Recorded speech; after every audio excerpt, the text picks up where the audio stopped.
بسم الله الرحمن الرحيم والحمد لله رب العالمين وصلى الله وسلم وبارك على سيدنا محمد وعلى آله وصحبه أجمعين. السلام عليكم ورحمة الله وبركاته. بسم الله.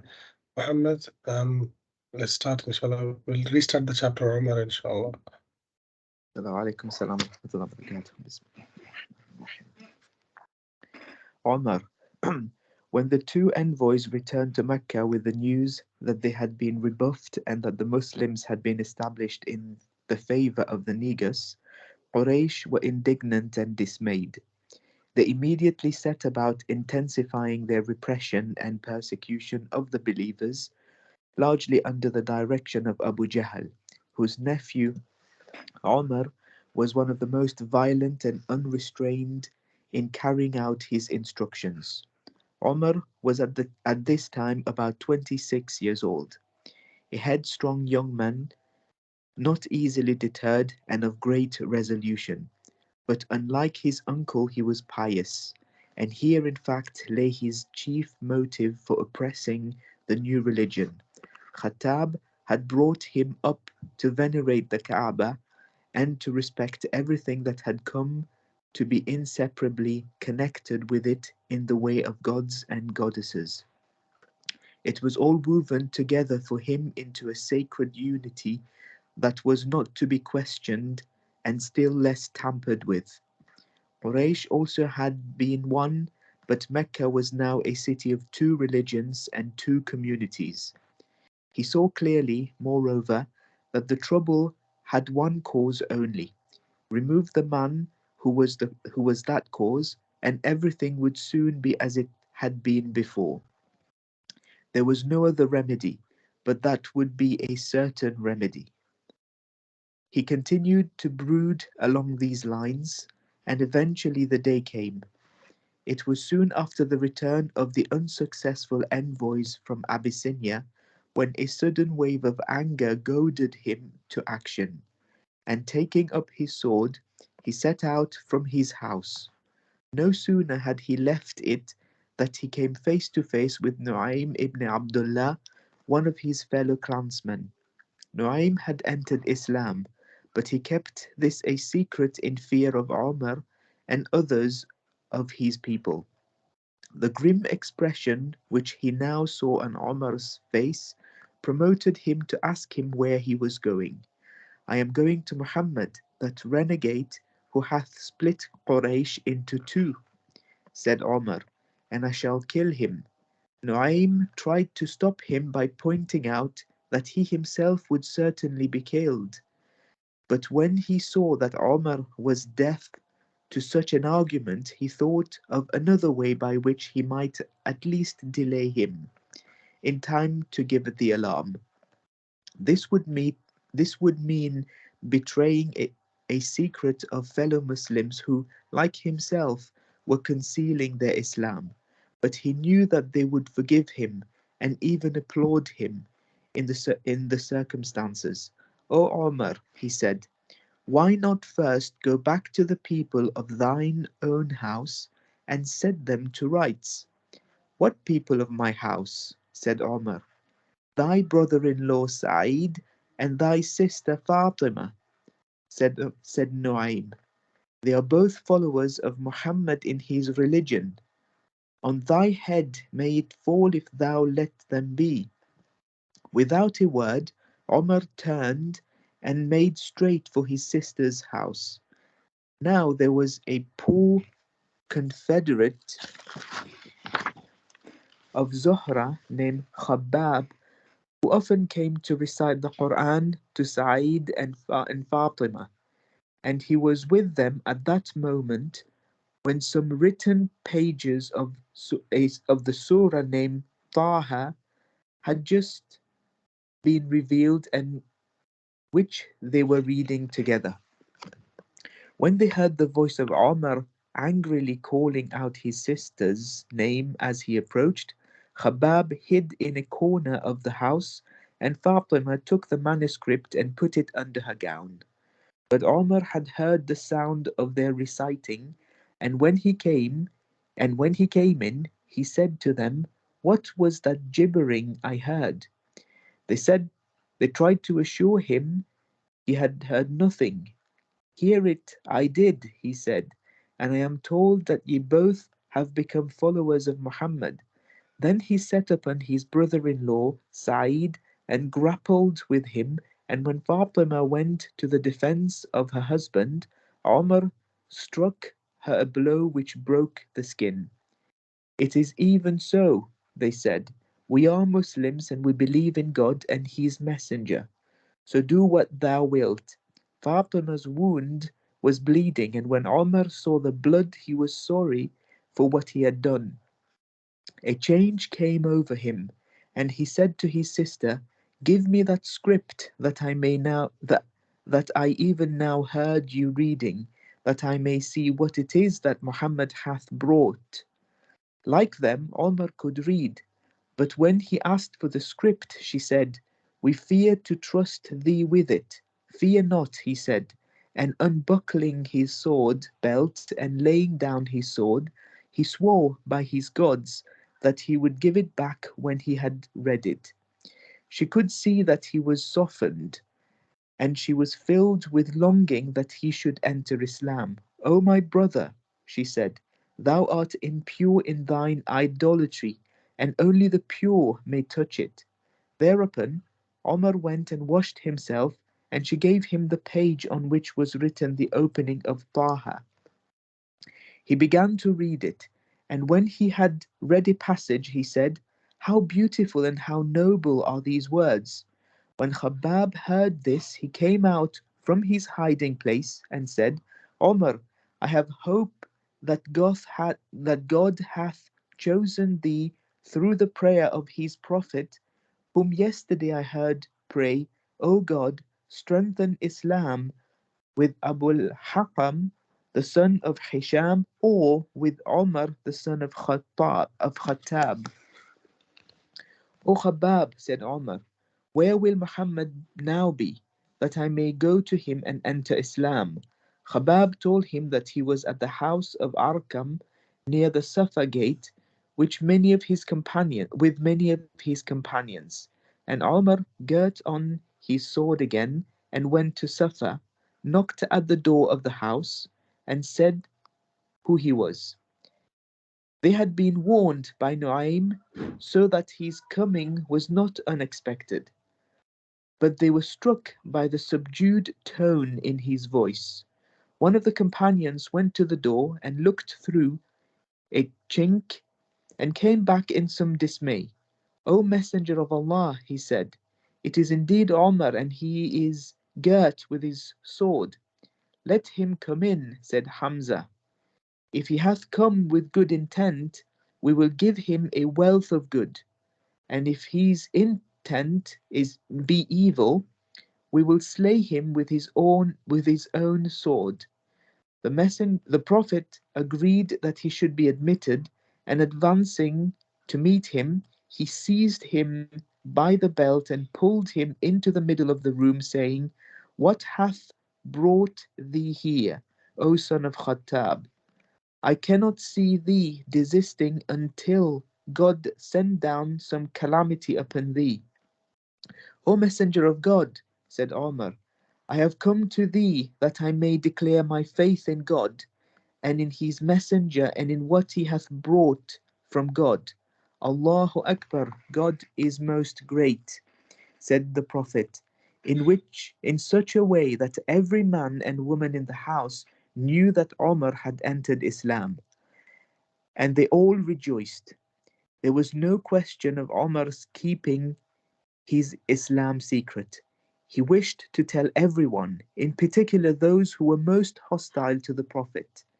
In after years he used to say, when I entered Islam that night, I thought to myself, which of the people in Mecca is the most violent in enmity against God's messenger, that I may go to him and tell him I have become a Muslim.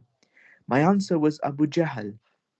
So the next morning I went and knocked at his door, and Abu Jahl came out and said, the best of welcomes to my sister's son. What hath brought thee here? I answered, I came to tell thee that I believe in God and his messenger Muhammad. and I testify to the truth of that which he hath brought. God curse thee, he said, and may his curse be on the tidings thou hast brought. Then he slammed the door in my face. Yes, Jazakallah khair, Muhammad. Oh,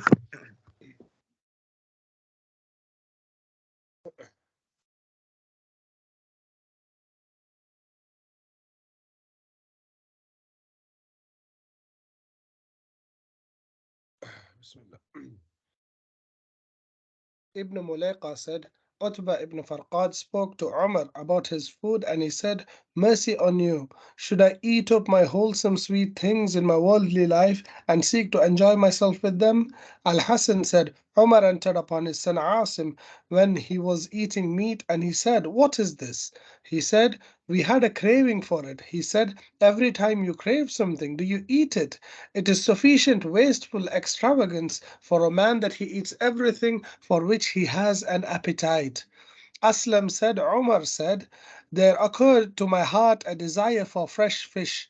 Aslam said, Yarfa mounted his camel and rode 4 miles there, 4 miles back, buying a basketful and bringing it back. Then he went to his camel and washed it and went to Umar. He said, Let us go and I will look at the camel. He said, Did you forget to wash the sweat beneath its ears? Have you tormented an animal for the appetite of Umar? No, by Allah, Umar will not taste of your basket. Qatada said, Umar used to dress while he was the Khalifa with a garment of wool patched in parts with leather, and he would go around the markets with a whip over his shoulder with which he would correct people. He would pass bits of rags and pieces of date stones, which he would stumble on unexpectedly, and he would throw them into people's houses for them to use. Anas said, I saw between Umar's shoulder blades 4 patches in his shirt. Abu Uthman al-Nahdi said, I saw Umar wearing a waist wrapper patched with leather. Abdullah ibn Amir ibn Rabi'ah said, I performed Hajj with Umar and he did not pitch a tent of goat's hair nor of wool. He used to throw the upper part of his ihram and his leather mat over a bush and seek shelter underneath it. Abdullah ibn Isa said, There were 2 dark furrows in Umar's face from his weeping. Al Hassan said, Umar used to pass by an ayah in his wird, daily portion set aside to recite, and he would fall down in a faint until he revived after some days. Anas said, I entered a walled garden and heard Umar saying, While there was a wall between us, Umar ibn al Khattab, Amir al Mu'mineen, well done by Allah. You will fear Allah ibn al-Khattab or Allah will punish you. Abdullah ibn Amir ibn Rabi'ah said, I saw Umar take up a straw from a ground and say, I wish I was this straw. I wish I was nothing. I wish that my mother had not given birth to me. Abdullah ibn Umar ibn Hafs said, Omar carried a skin full of water upon his neck. Someone spoke to him about that, and he said, Myself was filling me with conceit, and I wished to humble it. Muhammad ibn Sirin said, an in-law of Umar came to see him and asked him to give him something from the Bayt al-Mal, and Umar refused him and said, Do you want me to meet Allah as a treacherous king? Then he gave him from his own property 10,000 dirhams. And Nakhai said, Umar used to trade while he was Khalifa. Anas said, Umar's stomach rumbled from eating olive oil the year of the droughts. He had forbidden himself clarified butter, and he tapped on his stomach with his finger, saying, There is nothing else for us until the people have the means of living. Sufyan ibn Uyayna said, Umar ibn al-Khattab said, The person I like most is the one who points out to me my defects. Aslam said, I saw Umar ibn al-Khattab taking hold of the ear of the horse, taking hold of his own ear with the other hand, and leaping upon the back of the horse. Ibn Umar said, I never saw Umar become angry and then Allah was mentioned in his presence, or he was made to fear, or a person would recite an ayah from the Quran in his presence, but that he stopped short of what he was meant to do. Bilal said to Aslam, how do you find Umar? He said, the best of people, except that when he becomes angry, it is a mighty matter. Bilal said, if I was with him when he became angry, I would recite Quran to him until his anger went. Al-Ahwas ibn Hakim said, narrating from his father, Umar was brought meat dressed with clarified butter, and he refused to eat the two of them. He said, both of them are seasonings. All of the foregoing traditions are from Ibn Sa'd. Ibn Sa'd narrated that Al-Hasan said, Umar said, it is an easy thing by which I put right a people that I exchange them an Amir in place of an Amir.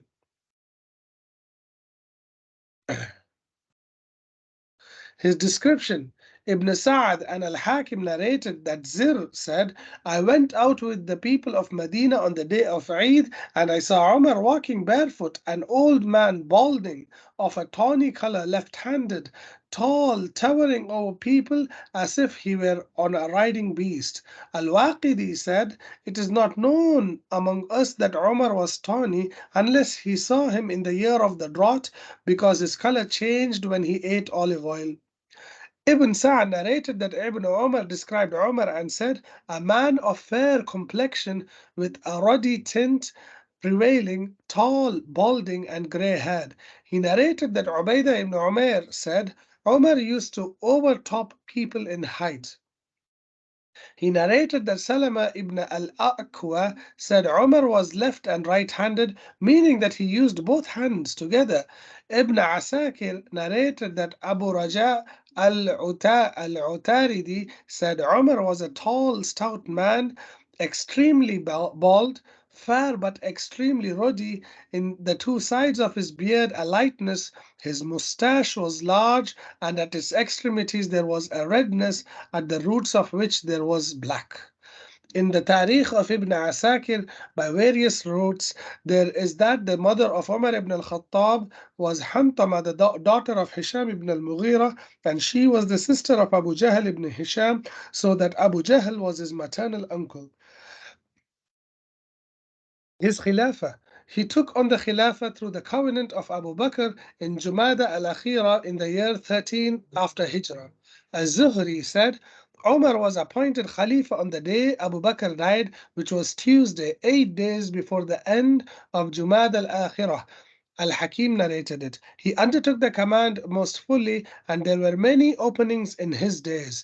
In the year 14 after Hijrah, Damascus was opened to Islam, partly both by treaty and force, and Homs, ancient Emesa, and Baalbek by treaty, and Basra and Ubullah by force. In that year, Umar united people in one jama'ah in Salat al-Tarawih, the optional prayers said at night in Ramadan, said Al-Askari in Al-Awail first. In the year 15 after Hijrah, all of Jordan was open to Islam by force except for Tiberias, which was by treaty. In this year, there were the battles of Yarmouk and Qadisiyah. Ibn Jarir said, in it, Sa'ad founded Kufa, and Umar instituted regular wages for the fighting men, registers, and gave allowances according to priority. In the year 16 after Hijrah, Ahwaz and Madain were opened, and in the latter, Sa'ad established the Jumu'ah in the great hall of Khusra, and this was the first Jumu'ah to be held in Iraq. That was in the month of Safar. In it was the battle of Jalula, in which Yazdajir, the son of Khosra, was defeated and he retreated back to Ray. In it, Takrit was opened. Umar traveled and took Al-Bayt al-Maqdis, Jerusalem, and gave his famous khutbah in Al-Jabiyyah. Nasrin, Aleppo, and Antioch were opened by force, Manbij by treaty, and Saruj by force. In that year, Qirqisiyya was opened by treaty. In Rabi al-Awwal, dating was begun from the Hijrah on the advice of Ali. In the year 17 after the Hijrah, Umar increased the size of the Prophet's mosque. In it, there was drought and famine in the Hijaz, and it was called the year of destruction. And Umar prayed for rain for people by the means of Al-Abbas. Ibn Sa'd narrated from Niyar al-Aslami that Umar, when he came out to pray for rain, came out with the cloak of the Prophet. May Allah bless him and grant him peace upon him. He narrated that Ibn Aoun said Umar took hold of the hand of Al-Abbas and raised it up, saying, "O Allah." O Allah, we approach you by the means of the uncle of your Prophet, asking that you drive away from us the drought and that you give us to drink from the rain. And they didn't leave before they were given to drink. The sky poured down upon them for days. In that year, Ahwaz was taken by treaty. Wa sallallahu ala Sayyidina Muhammad. Bismillah, Muhammad. I think we're here continuing the report. Bismillah. Continuing the report, the envoy says, thereafter Rasulullah sallallahu alayhi wasallam asked the Sahaba radiallahu ta'ala anhum, who shall entertain the envoy? A youth from the Ansar volunteered for the job and stood up. I stood up with him. When I was leaving the gathering, Rasulullah sallallahu alayhi wasallam called me back saying, O brother from the Tanuq, I hastened back until I stood in the very place where I had been sitting before him. Rasulullah sallallahu alayhi wasallam then removed his shawl from his back and said, Here, come over and do what you have been ordered. I went around to his back and saw the seal of prophethood between his shoulder blades, which resembled the egg of a dove. Hazrat Abu Sufyan radiallahu ta'ala anhum and Heraclius. Hazrat Abdullah bin Abbas radiallahu anh narrates that Hazrat Abu Sufyan radiallahu anh told him that he went to Sham with a trade caravan of the Quraysh during the period when Rasulullah sallallahu alayhi wasallam had extended a peace treaty with Abu Sufyan and the kuffar of the Quraysh. When they were at a place called Ilya, Baytul Maqdis, when Heraclius summoned them. When they appeared in his court in the presence of the Roman ministers, Heraclius called for an interpreter. Heraclius then asked, which of you is closest in lineage to the person who claims to be a prophet? Abu Sufyan replied, I am closest to him in lineage. Heraclius then ordered that Abu Sufyan be brought close to him while the others should be made to sit behind him. He then addressed the others through the interpreter saying, I shall ask this man about that person, Rasulullah sallallahu alayhi wasallam. Point out his lies if he lies to me. Abu Sufyan thought to himself, by Allah, I would have certainly lied had I not feared being called a liar. The first question Heraclius posed was, how is his lineage amongst you? He is of extremely high lineage amongst us, was the reply. Heraclius asked further, has anyone from amongst you made such a claim before? When Abu Sufyan replied in the negative, the next question was, were there any kings amongst his forefathers? No, replied Abu Sufyan.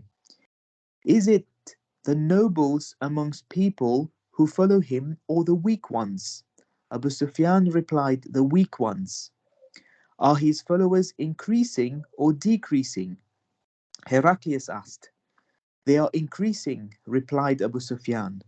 Heraclius then asked, have any of them turned back to their religion out of displeasure of his religion after entering it? When Abu Sufyan replied in the negative, the next question was, have any of you accused him of lying before he made his claim? No, came the reply. And has he ever broken a treaty? Came the question. No, replied Abu Sufyan, but we are presently bound by a treaty with him and do not know what he will do. Abu Sufyan says, besides this, there was nothing else I could add. Heraclius continued, have you ever fought against him? Yes, replied Abu Sufyan. Then how did you fare? The emperor asked. Abu Sufyan said, wars are like the bucket of a well between us. Sometimes he defeats us, and sometimes we defeat him. Heraclius asked, what does he command you to do? He commands us to worship the one Allah without ascribing partners to him and to forsake what our forefathers said. He also commands us to perform salah, to be truthful, to remain chaste, and to join family ties.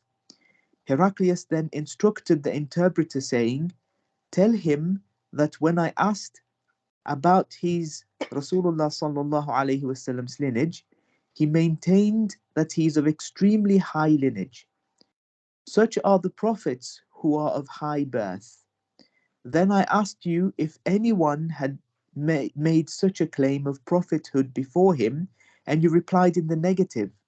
Had anyone made such a claim before him, I would have said that he is a man aping what was said before him. You again replied in the negative when I asked whether any of his forefathers were kings. Had there been kings amongst his forefathers, I would have said that he is a man seeking the kingdom of his father. Then I asked you whether any of you had ever accused him of lying before, and you said that none had done so. I do realize that it is impossible for a person to abstain from lying about people and then lie about Allah. I then asked you whether it is the nobles amongst people who follow him or the weak, and you replied that they were the weak ones. These have always been the followers of prophets. I then asked you whether his followers are increasing or decreasing, and you said that they were increasing. Such is the case of Iman until it is completed. Thereafter, I asked you whether anyone had returned to his former religion out of displeasure after entering into his religion, and you informed me that none had done so. Such is the condition of Iman when it penetrates the depths of the heart. When I asked you whether he ever broke a treaty, you said that he had not. Such are the prophets. They never break their pledges.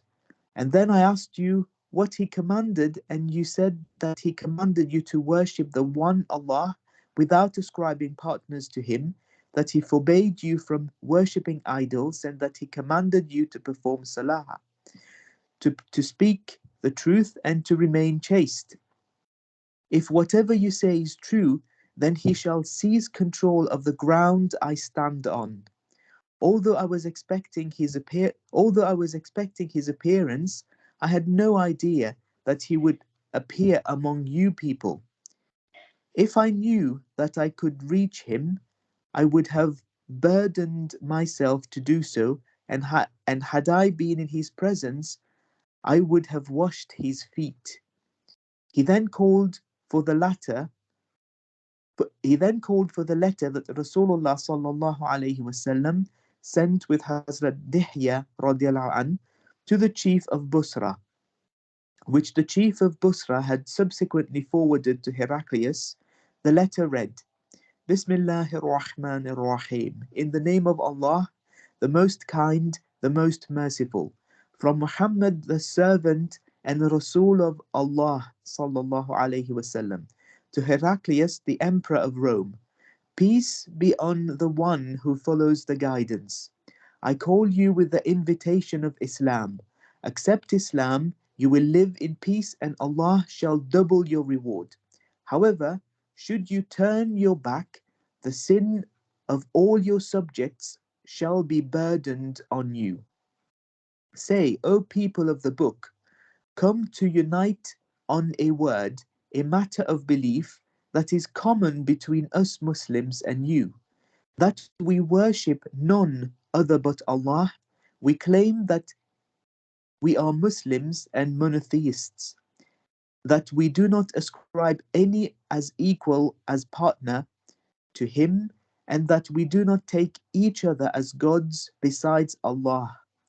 We do not worship any prophet, saint, etc. If they turn away, refuse to accept the proposal, then say, be witness that we are certainly Muslims, we have surrendered ourselves to Allah's commands. Abu Sufyan narrates further, after the Heraclius had spoken and read the letter, there was a lot of noise about, and people started speaking at the top of their voices. It was then that they sent us out. When we were sent out, I said to one of my companions, the affair of Ibn Abi Kabsha, Rasulullah sallallahu alaihi wasallam, has grown so powerful that even the king of the yellow skins, the Romans, have begun to fear him. Thereafter, I remained convinced that Rasulullah sallallahu alaihi wasallam would dominate until Allah blessed me with Islam. A person by the name of Ibn Natur was the governor of Uh, Iliya. Muhammad, yeah, we'll do that next week, عفوا inshallah. نعم Okay, نعم Jazakallah khair. عليكم Sallallahu alayhi wa sallam. Muhammad.